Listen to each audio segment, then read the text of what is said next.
ঈদ সামনে রেখে ইউটিউবে জমে উঠেছে সিনেমার টেলার যুদ্ধ। কয়েকদিন ধরে ট্রেন্ডিং এর শীর্ষে থাকা বলিউড তারকা রণবীর সিং এর টেলারকে পেছনে ফেলে এখন আলোচনার কেন্দ্রে দুই বাংলাদেশি সিনেমা। তালিকার প্রথম নম্বরে সাকিব খানের প্রিন্স আর দ্বিতীয় স্থানে সিয়াম আহমেদের রাক্ষস। চলুন দেখে নেওয়া যাক ইউটিউব ট্রেন্ডিং এ কোন অবস্থানে আছে ঈদের সিনেমাগুলো।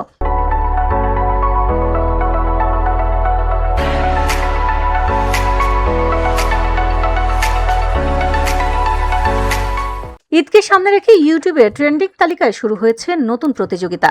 সেখানে এখন শীর্ষে জায়গা করে নিয়েছে সাকিব খান অভিনীত সিনেমা প্রিন্সের টিজার। এসকে ফিল্মস ইউটিউব চ্যানেলে 2 দিন আগে প্রকাশ পাওয়া টিজারটি ইতোমধ্যে 7 লাখের বেশি দর্শক দেখেছেন। প্রায় 1.5 মিনিটের এই ভিডিওতে গ্যাংস্টার লুকে দেখা গেছে সাকিব খানকে।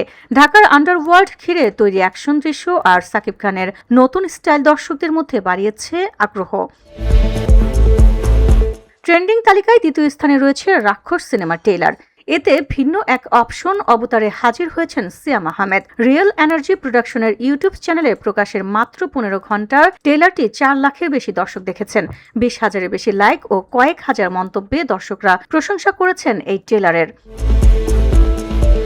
ট্রেন্ডিং তালিকায় তৃতীয় স্থানে রয়েছে রণবীর সিং এর সিনেমা দ্য রিভেঞ্জ এর ট্রেলার।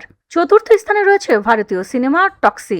আর পঞ্চম স্থানে রয়েছে বাংলাদেশের বনলতা এক্সপ্রেসের ট্রেলার। তাসনিম নূর পরিচালিত এই সিনেমার অভিনয় করেছেন মোশাররফ করিম, চঞ্চল চৌধুরী, শরীফুল রাজ, সাবিলা নূর সহ আরও অনেকে।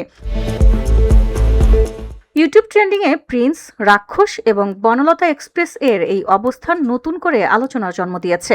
তবে অনলাইনের এই জনপ্রিয়তা শেষ পর্যন্ত ঈদের বক্স অফিসে কতটা প্রভাব ফেলবে? VOD Bangla news desk.